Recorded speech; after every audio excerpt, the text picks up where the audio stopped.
Hi mga bebe, ang cute talaga ni Sisi.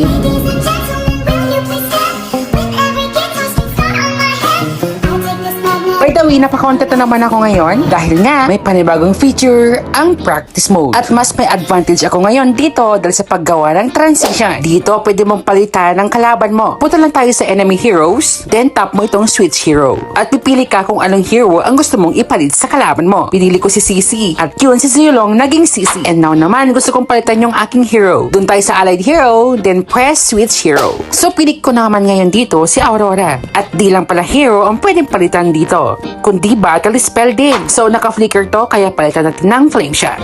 At hindi lang battle spell ang pwedeng palitan kundi yung battle setup.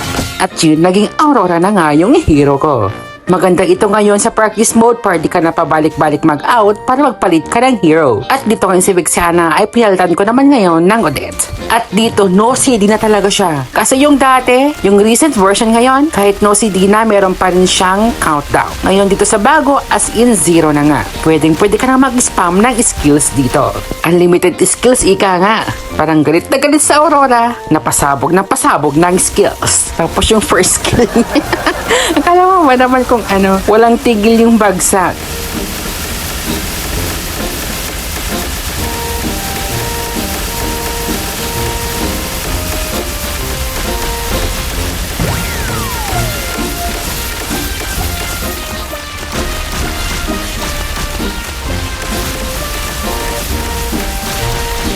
Nagpalit naman ako dito ngayon ng Odette at i-spam ko yung kanyang first skill, unlimited ibot.